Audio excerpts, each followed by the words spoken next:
नमस्कार दोस्तों, आप सभी का स्वागत है हमारे इस चैनल पर। अगर आप नए हैं तो प्लीज हमारे चैनल को लाइक शेयर सब्सक्राइब जरूर करें और कहां से किस जिले से वीडियो देख रहे हैं कमेंट बॉक्स पर कमेंट करके जरूर बताएं। तो चलिए बढ़ते हैं आज की बड़ी खबर की ओर। बस्तर जिले के दरभा ब्लॉक के अंतर्गत आने वाले नागलसर गांव में रहने वाले 6 वर्षीय बच्चे की मलेरिया से मौत हो गई, जिसकी सूचना मिलने के बाद स्वास्थ्य विभाग में हड़कंप मच गया। स्वास्थ्य विभाग की टीम नागलसर गांव पहुंची और लोगों को दवाई दी गई। दरअसल नागलसर में रहने वाले गंगू नाग के 6 वर्षीय बेटे को बुखार आ रहा था।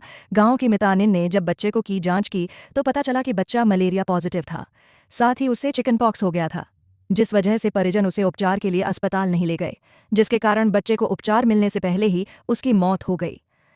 घटना की जानकारी लगते ही स्वास्थ्य विभाग में भी हड्डाकंप मच गया और आनन फानन में मेडिकल टीम नागलसर गांव पहुंची, जहां बच्चों से लेकर बड़े बुजुर्गों तक की जांच कर उन्हें दवा दी गई।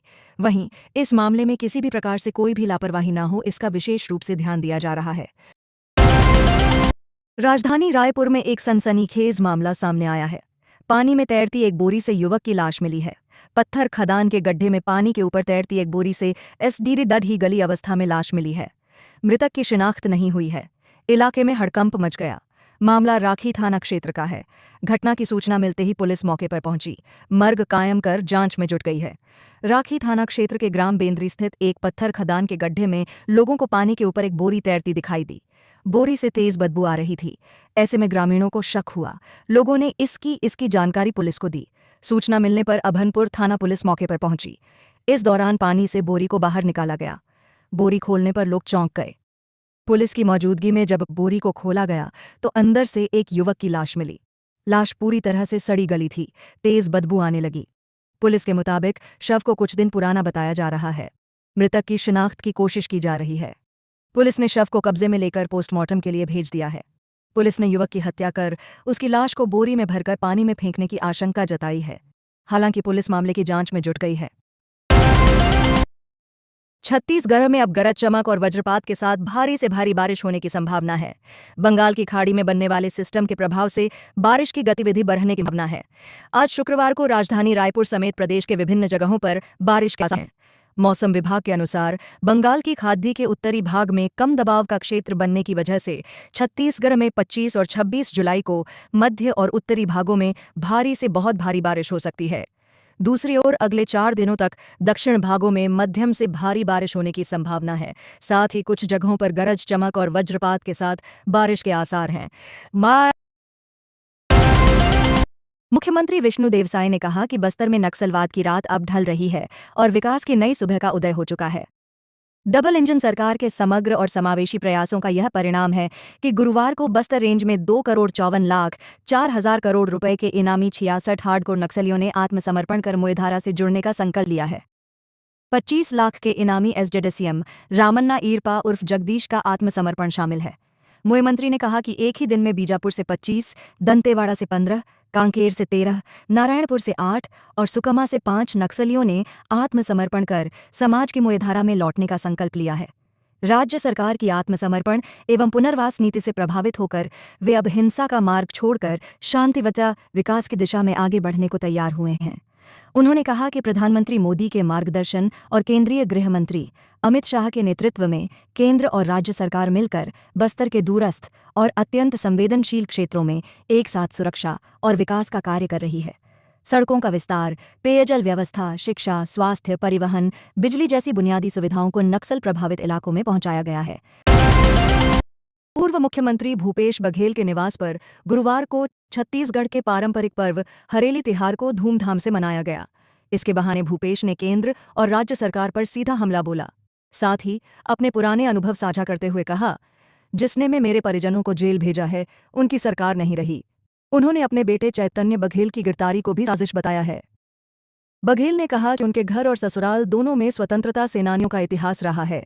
हम अंग्रेजों, मोदी और ईडी से क्यों नहीं लड़ सकते। मेरे बाबूजी हमेशा कहते थे कि जेल हमारा दूसरा घर है और मैं वही सीख लेकर आगे बढ़ रहा हूं। राजनीतिक जीवन के अनुभवों को साझा करते हुए कहा कि मेरे पिता को जोगी सरकार ने जेल भेजा, वो सरकार गई। मुझे रमन सिंह ने जेल भेजा, उनकी सरकार भी गई। अब मोदी सरकार ने मेरे बेटे को जेल भेजा है। ये सिलसिला अब भी जारी रहेगा, लेकिन यह तय है कि सत्ता में बैठे लोग ज्यादा समय तक नहीं टिक पाएंगे।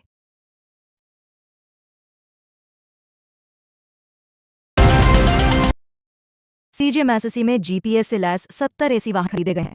ये वाहन गोदाम से अस्पतालों में दवाइयां समेत जरूरी कंज्यूमेबल आइटम पहुंचाएंगे। इससे दवाओं व इंजेक्शन की क्वालिटी को मेंटेन करने में भी मदद मिलने की संभावना है। हर साल लगभग 1000 प्रकार की दवाएं और 600 प्रकार के कंज्यूमेबल सामान व रिएजेंट्स अस्पतालों में भेजा जाता है। स्वास्थ्य मंत्री श्याम बिहारी जायसवाल व सचिव अमित कटारिया ने वाहनों का अवलोकन किया। वाहनों को वेयरहाउस से अस्पताल पहुंचने तक ट्रैक भी किया जा सकता है। यही नहीं, पारदर्शिता के लिए इसे अपने वेब पोर्टल से लिंक किया है ताकि कोई भी गाड़ियों की लोकेशन को देख सके। जायसवाल ने विधानसभा में घोषणा की थी कि सभी वाहनों को जीपीएस से लैस किया जाएगा ताकि उनकी सही लोकेशन और सही समय का हमेशा पता चलता रहे। वाहनों में अत्याधुनिक जीपीएस लगाया गया है। इसकी खासियत है कि जहां नेटवर्क नहीं रहता वहां लोकेशन और रूट को रिकॉर्ड कर बाद में दिखाता है। इस गड़बड़ी या देरी की कोई गुंजाइश नहीं रहती। मौके पर मंत्री अध्यक्ष दीपक हस्के व सचिव ने वाहनों की गुणवत्ता, दवाइयों के स्टोरेज, वातानुकूलित व्यवस्था और मांग पत्र लेकर रवाना हो रहे ड्राइवरों की कार्यशैली को देखा। साथ ही वेबसाइट पर इस वाहनों की रियल टाइम लोकेशन भी देखी। अधिकारियों का कहना है कि कॉरपोरेशन दवाइयों की गुणवत्ता को बरकरार रखने के लिए प्रतिबद्ध है। इसके लिए वातानुकूलित सप्लाई चैन वाहनों के जरिए दवाइयों, कंज्यूमेबल सामान व रीजेंट्स को पूरे राज्य में पहुंचाया जाता है।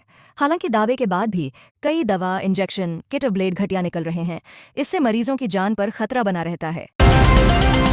छत्तीसगढ़ के उप मुख्यमंत्री अरुण साव ने कहा कि उर्वरकों की कोई कालाबाजारी नहीं हो रही है।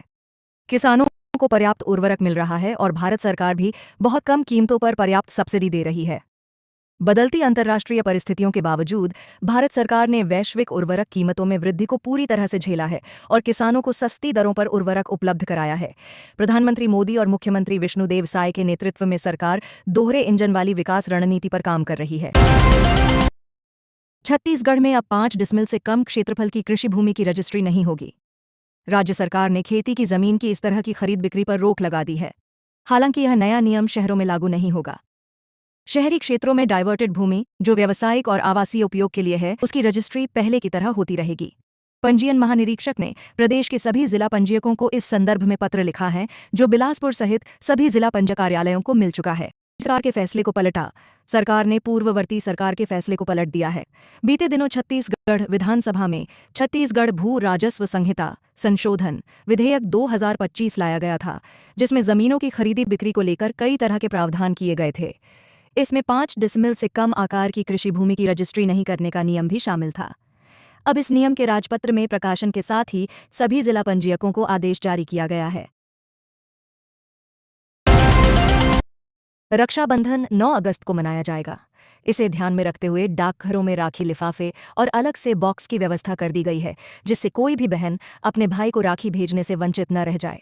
दुर्ग संभाग के डाकघरों में व्यवस्था की गई है। रक्षाबंधन का पर्व बारिश के मौसम में आता है, जिससे पारंपरिक लिफाफों में भेजी गई राखियों को नुकसान पहुंचने की आशंका रहती है। इसलिए डाक विभाग ने वाटरप्रूफ लिफाफे की व्यवस्था की है। लिफाफे डाकघरों में राखी थीम पर आधारित प्रिंटिंग के साथ उपलब्ध हैं, जो सभी डाकघरों में बिक्री के लिए रखे गए हैं। दल्लीराजहरा डाकघर के पोस्टमास्टर जयप्रकाश जायसवाल ने बताया कि वर्तमान में प्रतिदिन 200 से 300 राखियां वितरण के लिए पहुंच रही हैं। राखियों को प्रतिदिन प्राप्तकर्ता तक पहुंचाया जा रहा है। बलौदाबाजार जिला अस्पताल का ब्लड बैंक सिकल सेल और थैलीसीमिया जैसी आनुवंशिक बीमारियों से जूझ रहे मरीजों के लिए वरदान बनकर उभरा है। यहां ब्लड और विशेष फिल्टर की निःशुल्क सुविधा मरीजों को उपलब्ध कराई जा रही है। सीएमएचओ डॉ.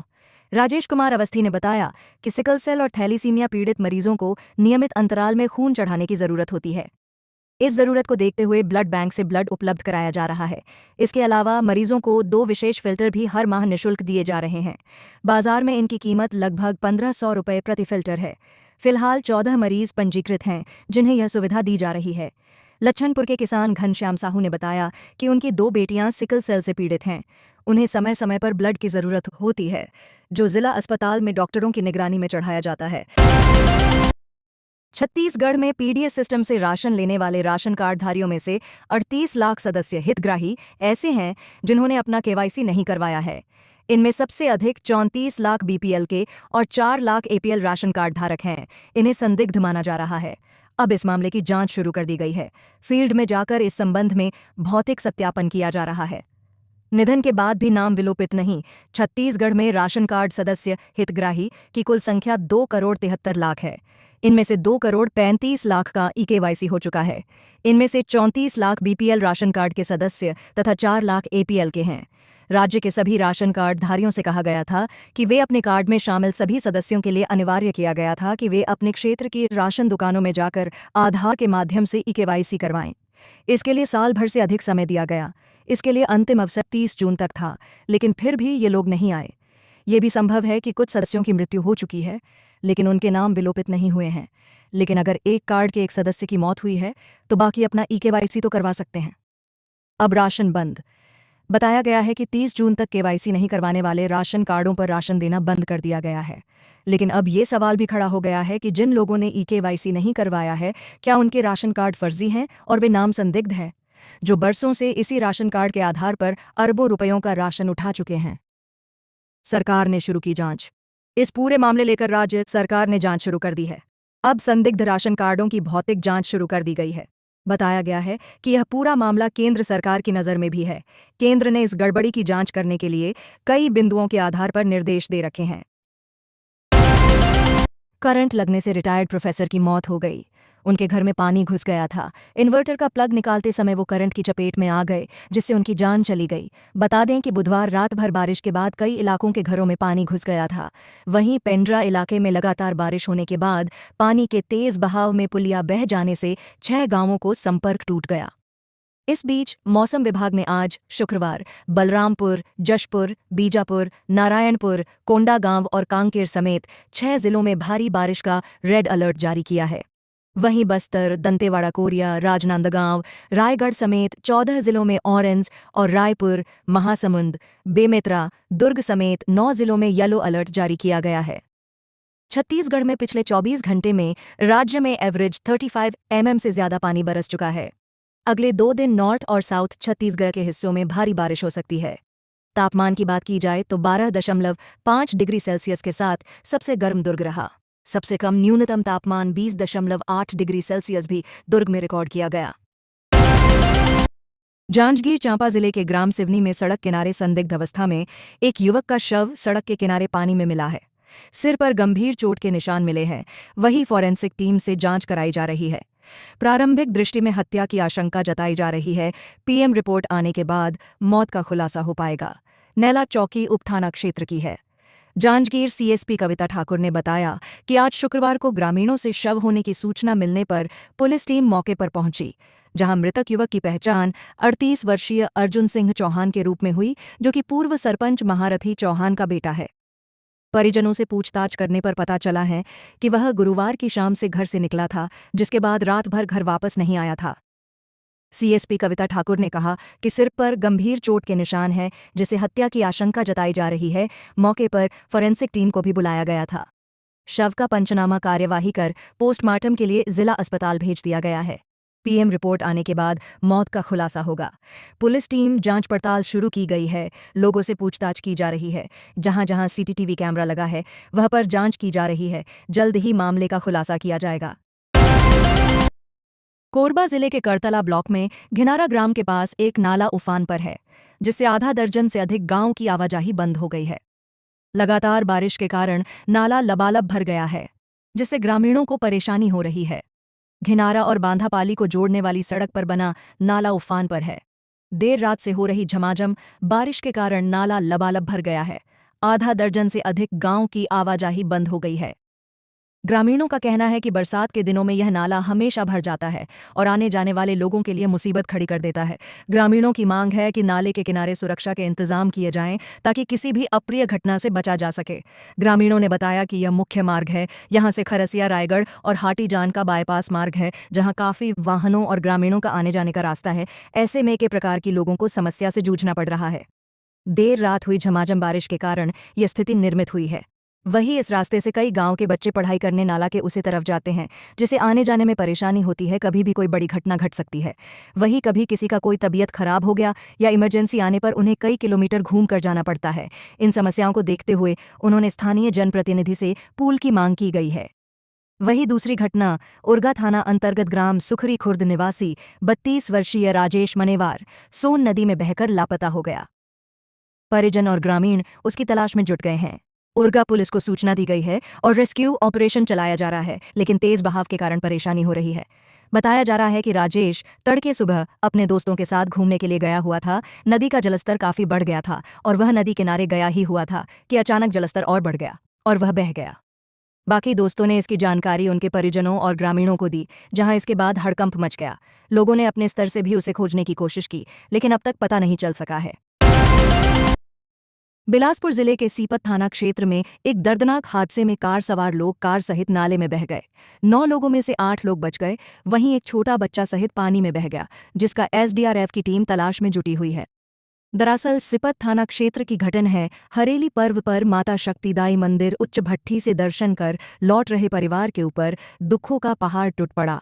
ग्राम खमहरिया के रहने वाले मोहनलाल साहू, उम्र 29 वर्ष, अपनी पत्नी, बच्चों और रिश्तेदारों समेत कुल 9 लोगों के साथ वेगनार कार से ग्राम उच्च भट्ठी स्थित शिव शक्ति पीठ मंदिर से वापस घर लौट रहे थे।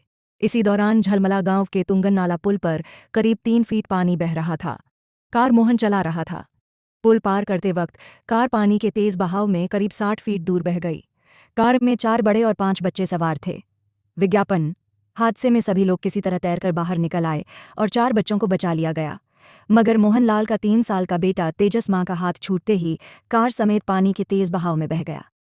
सूचना मिलते ही Seepat TI Gopal Satpathy police team और डायल 112 के साथ मौके पर पहुंचे। वहीं रात के अंधेरे में तलाश करना भारी मुश्किल हो रहा था।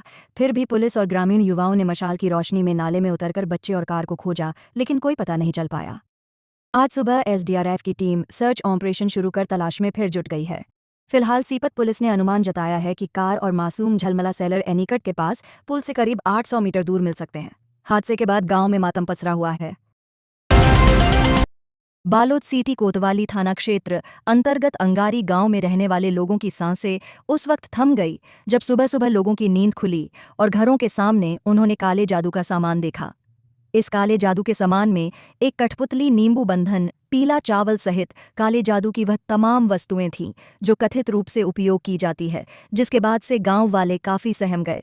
उन्होंने घर से निकलना छोड़ दिया, जिसके बाद यह बात पूरे गांव भर में फैली।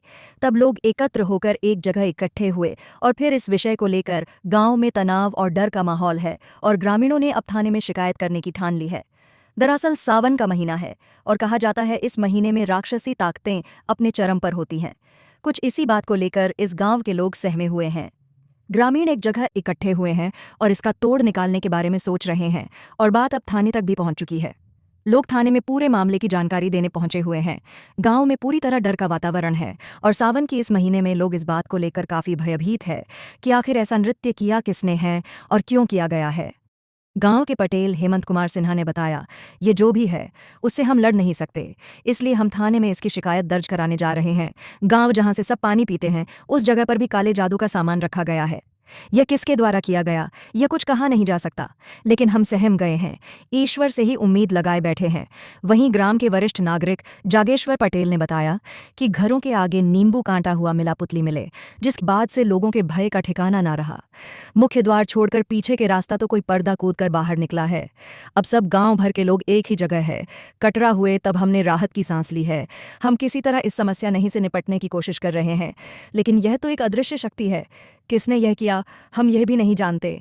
इसके लिए सबसे पहले हम थाने में शिकायत दर्ज कर रहे हैं। आगे जो भी होगा वह भगवान भरोसे हम छोड़ कर रखे हुए हैं।